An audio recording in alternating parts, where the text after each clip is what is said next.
No, but I think based on the big giant zero that they laid, I think people are actually going to tune in and see what the Giants are going to do. I think there's even talk about Jets. Or Jets, yeah. I think there's even talk about like Rex Ryan. They're like, oh, is this time up?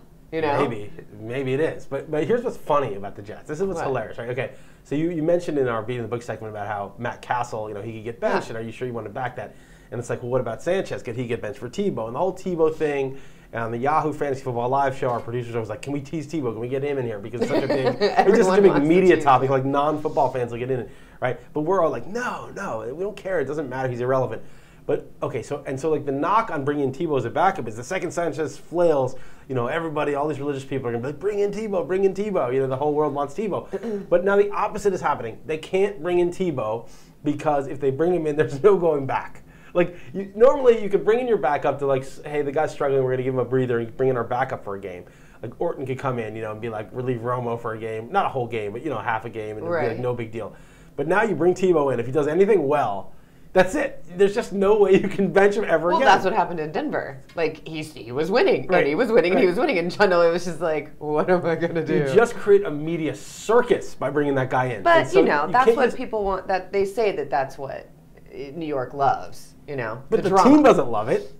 The Jets don't want a media circus. The media does, but the Jets, you don't think the Jets want a media circus? No, you don't think that Rex Ryan is just dying, like salivating for any media? No, they want to win some games. They're 2-2. They want to get in the playoffs. The last thing you want is like this whole Tebow media circus. So the funny thing is, it's the opposite. Everyone thought it's terrible to be a starter if Tebow's your backup because everyone's going to clamor for him to take your job. But it's actually the opposite. If you have Tebow as a backup, you could never use him unless you're willing there's to go no the whole going way. back. There's no going back. Well, anyway. I think we might see him sooner or later. But what's your takeaway from that game? I mean, the Texans are going to run. Foster's going to have his game. If Tate gets the carries, he'll do well. How about Owen Daniels? I mean, he's been consistently good. They don't have Joel Dreesen anymore, and Andre Johnson's going to get his. There's no Darrelle Revis. He's going to be, instead of on Revis Island, Alcatraz, right? That's Shut up. Did you come up with that? I wish I had. If I had, horrible. No, it's great. It's horrible. Cromartie himself came up with Alcatraz, but it's awesome. So, but I think Andre Johnson, I think you start your Texans, the Jets, it's just hard. The defense is good, and you just don't know who to start. I mean, Jeremy Curley, Stephen Hill, if he ever plays, I don't think he will. If Dustin Keller plays, I mean, it's just ugly. Sean Green, Bilal Powell, I mean. There's no one there. It's not much. All right. How about the Falcons Redskins? I think the Redskins probably win that game. I think the Falcons defense was getting away without Brent Grimes, their star corner who was out for the season. And I think it's kind of coming back. Like Carolina was able to move the ball against them in Atlanta very easily. I think the Redskins with Robert Griffin is going to have a good game. I think Alfred Morris is going to have a good game. I think either Pierre Garçon or Fred Davis, one of those receivers is going to do well. Griffin's going to get a lot on the ground. Matt Ryan will have his usual, 2-3 touchdowns probably. I think he's overrated in real life, but it's a good setup for him. Michael Turner, I think Michael Turner. He's been shocking me this year. Michael Turner. Why has he shocked you? Because he was just such a turd. I called him Turd Turner last year. Why? Because I just felt like he was just putting minimal output. It was like fine. He was fine, but he wasn't like the big, the Jamal Charles of 2010 that you wanted. And no, but he's an old, Yeah, but now he's doing great. Well, look, he's as good a bet to like lead the NFL in touchdowns as almost anybody. I mean, you could have Foster maybe ahead of him and a couple guys, but Turner's a great goal line back. He's in a good offense. And there's, Jacquizz Rodgers, he's the new thing. Like, yeah. Oh, really? Yeah. Everyone exaggerated Turner's demise. Totally. Redskins are an easy team to throw on, so I think it's going to be more passing, but Turner will have a decent game, I think. All right, then what do you think about the Bears and the Jags? What's going on over there with MJD? This will be a good test because MJD has been the rare player who's able to produce consistently on an abysmal offense. He led the NFL in rushing last year despite playing for the Jaguars, and that's hard to do. That means people are stacking the box. They don't respect Blaine Gabbert, and the Bears have a very good run defense. It's very tough to run against them. So you're probably going to start him, but 60 yards rushing you probably expect. If he does better than that, it's really good. The Bears defense is good. Maybe Justin Blackmon got more involved last week. Someone to look at. Laurent Robinson got a second concussion. On the Bears side of the ball, Forte, obviously. Really? Brandon Marshall. What do you mean obviously? Because he limped off the field Monday Night Football. Well, if he's hurt, okay, if he turns out to be hurt, people have RotoWire.com, wherever else you get your information. You're going to know before the game, and obviously you won't start him. But assuming he's fine, and I haven't seen any reports that he's seriously hurt, yeah, you're going to start him and Brandon Marshall, obviously.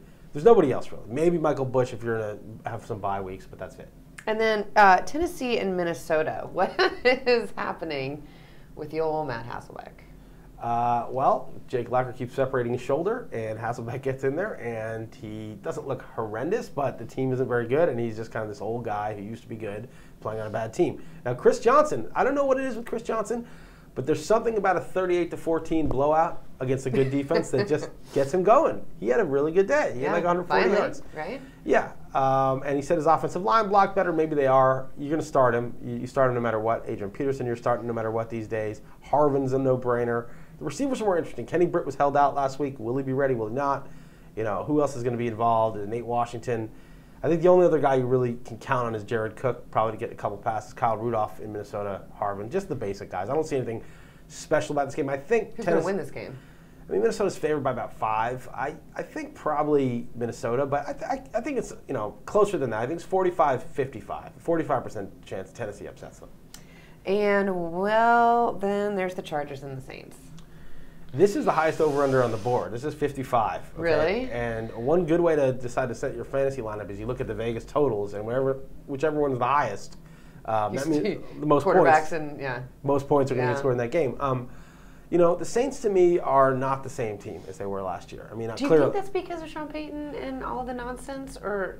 The offensive line's not as good right now. Okay, that's one thing. Okay, and Breeze is a little guy, and you know it's nicer if he has time to throw and kind of move around in the pocket and see and go through his progressions. Right, he's been a little bit rushed.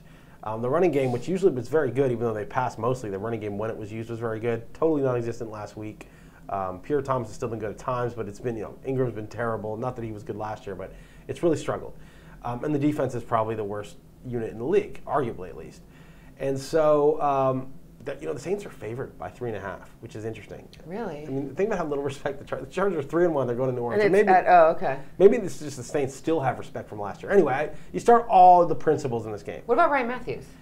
You start him. Jackie Battle may start. He may get some goal line carries. It'll be like Tolbert. That was nonsense. Well, Matthews fumbled, and Norv Turner's getting tough now. He's sending a message. But Jackie Battle got the start. Yeah, because Matthews fumbled, and Turner wanted to send a message. Norv Turner, after 15 years as a head coach or whatever it is, been the softest head coach in the league, is now sending a message. And to whom? Ryan Matthews. Again. I mean, it's just so random, but it is the case. Ryan Matthews. Yeah, but I would still start Matthews. I think that this is a matchup you can't bench him for. And then finally, let's just Monday Night Football. Just because, we already covered it. Texans and the Jets. That was Monday night. Yeah, that's the big.